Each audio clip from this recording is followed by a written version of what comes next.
Hi everyone, it's Helen here from Bodywork-Pilates, and today I want to talk to you about a few things that you could do if you have one of these. So this is a Pilates ring, a Pilates circle, sometimes it's called a resistance ring or a magic circle. Doesn't really matter what you call it. It is this little round steering wheel with a couple of handles on the side. It's based on an original piece of kit that Joseph Pilates created using the metal off large barrels with blocks of wood nailed on. Not that comfortable, I wouldn't have thought. It's pretty cost effective, they're not that expensive, it's time efficient, you get a lot of work out of it in a short space of time, and as I say, it's a really good addition to your program. We use these in classes, sometimes we use them on the reformers. We often use them in our mat work classes. And the great thing about this, as with a lot of other small pieces of equipment, is it isn't about learning a whole new repertoire of movements, because this changes up the movements that you already know.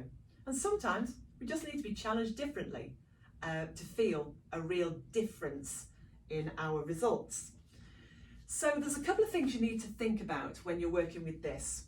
You want to work with an open palm. It's tempting, I know, to grip onto it, but when you grip, it encourages tension up the arms and into the shoulders, into the neck, into the jaw. It will encourage you to hold your breath, and none of that is helpful. We want to work, when we're working with the ring away from the body, with a long arm, okay? So we work differently when the arms are long than when we work here. It challenges us differently. So where possible, unless told otherwise, try to keep the ring away from you. We can work with both a press in and a press out. So for example, if I was to sit and press it in, so I would breathe out, I would be working into the front of my chest and the front of my shoulders. So breathing out as I press in, breathing in as I release, breathing out as I press in as I release. So I can feel that immediately coming through the front of my chest and my shoulders. If I wanted to change the bias of that and work to the outside edge of my upper arm and into my back shoulder and upper back, I would just take my hands inside the ring, and as I breathed out, I would pull apart and then breathe in to release. So breathing out to pull apart and breathe in to release. And that just changes the emphasis very simply. And you could apply that into your spine twist. So keeping the ring in front of the chest as you rotate. So what we don't want to do, as we wouldn't want to do with the arms, is just move the arms and leave the chest behind. So if you breathe out as you rotate, and I say if because I know some of you breathe differently, but as you breathe out and you rotate, you press in, keeping the ring in front of the chest, moving the ribs, and then breathe in as you bring it back to center. For those of you that breathe the other way around, you would breathe in as you rotate, no tension, and then as you breathe out, coming back to center, pressing it in. So it's a really easy addition just into that rotation of your spine twist. See how that feels for you. For those of you that have a little bit of a cranky back, and maybe doing your roll down in your mat work class doesn't really work for you. So we all know that when we come to do the roll down all the way down, some of us are fine with that, but others, it's like working with a square wheel. So if you know that you get so far and then fall because you just don't have that mobility around your back, this can be quite useful.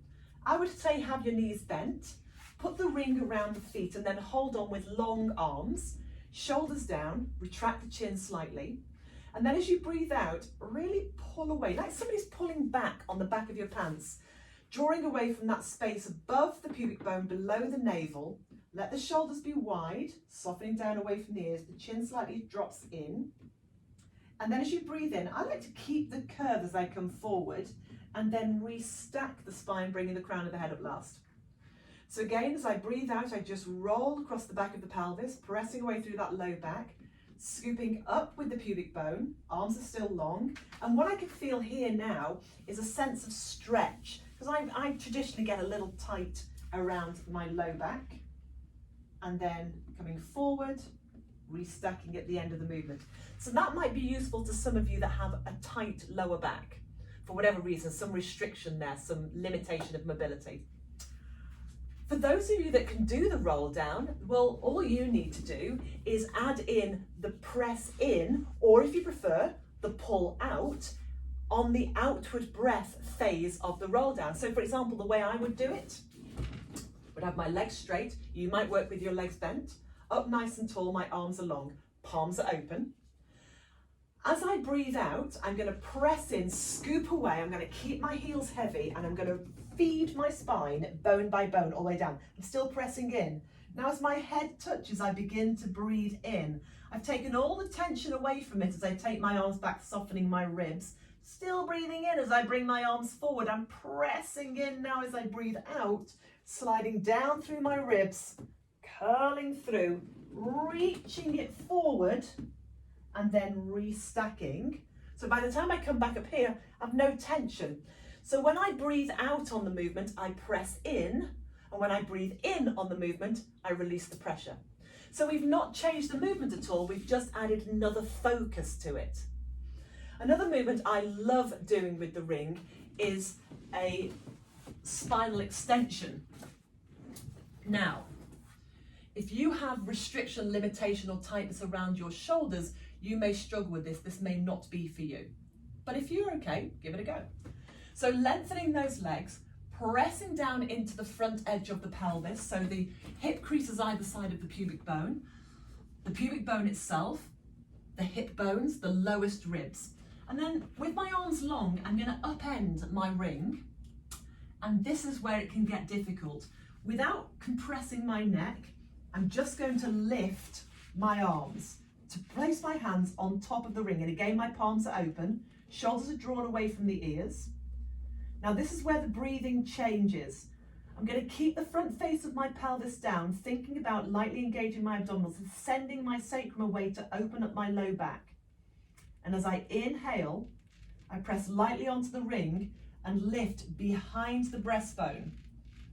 My gaze hasn't come up, so I'm still looking slightly forward. And then as I breathe in, out, I come back down again. My head just comes between the biceps. My shoulders are still down. So again, keeping that openness around my low back. Really important I decompress my low back. Keep my abdominals lightly engaged. Drop the shoulders off the ears. I'm going to inhale as I press onto the ring. I can feel a little tension in the backs of my arms. Sliding the breastbone forward. Lifting from behind the breastbone, because that's where I want my movement to come from. And then as I exhale, I lower back down again. So as I say, that might be challenging if you have any restriction around your shoulders. So you might just want to be a bit cautious with that one. And then another movement that we can do, which is a movement that you will do so often in classes, I'm sure you're familiar with it, is shoulder bridge. So I'm going to lay myself down in just a moment, but just so that you know, I'm going to put the ring above my knees, just on the inside edge of my lower thigh. So I try to go on a fleshy bit and not a bony bit. So the ring goes just inside the inner thigh, more towards the knees, and then I'm going to walk my feet in a little bit. Now my feet and my knees aren't as narrow as they ordinarily would be, but I'm definitely not pressing onto the outside edges of my feet. I do still have my whole foot connecting down. Arms are still long at the side of the body, the back of the neck is still long, and the ring is definitely misshapen. I'm definitely pressing in, and I can already feel how that feels to try and hold that continuous tension by keeping my legs nice and steady. I've got this feeling of tensing up through the inner thighs into the groin and pelvic floor. And from here, as I exhale, keeping exactly the same tension, I'm not letting it waver, or trying not to anyway, I'm going to peel along the spine to the base of my shoulder blades until my hips are open. I'm nice and soft through the breastbone and the ribs. I'm engaged through my glutes. My hamstrings are working as well as I try to slightly pull my feet back. Inhale as I really lengthen out through the front edge of the knees, and then exhale as I melt it all the way back down, trying not to skip a single vertebra. Releasing those shoulders, keeping that same tension. Breathing in as I send the pubic bone forward to establish that soft curve in the low back again. And then again, so I'm keeping that little bit of tension, I'm pressing in, holding my legs steady, really challenging the strength of the inner thigh into the groin, reaching it away, really opening up through the front edge of the body as I inhale. And then as I exhale, I'm melting it all the way back down again. Shoulders relaxed. It's easy to bunch those shoulders up, let them go. All the way back down and releasing. Okay, so that will really make your legs shake. But equally, we could do exactly as we did before with the arms. If I bring my knees in, I put the ring around the outer edge of my legs now and just above the knee again. Place my feet back down, re-establish my position, and this time instead of pressing in, I'm actually going to try and pull my knees outwards, so I'm going to work into the outer edge. So from here, pressing out consistently as I curl up, really lengthening through, trying not to get too lifted with the breastbone or the ribs. And then as I exhale again, trying to fold gently every vertebra, every rib back into the mat, into that low back. Sending pubic bone forward, keeping that sense of pressing outwards. So again, targeting the outer edge of the thigh, of the hip. And we know that the strength around the hip really helps us in our balance. And then melting it all the way back down. And release. So, that's just a few exercises that you can do, exercises that you probably already know, that we've just switched up, changed around a little bit by the use of a resistance ring. So if you've got one of these, get it out, dust it down and use it. If you've always kind of thought you didn't really know what to do with it, there's a few ideas. If you've tried it in class and you think you might like to get one, as I say, they're not too expensive, they're fairly inexpensive, you can get them quite easily. And have a go. They're really, really, really effective. If you've got any questions at all or you need anything clarifying, then please, as always, just let me know. And I'll speak to you again soon. Take care.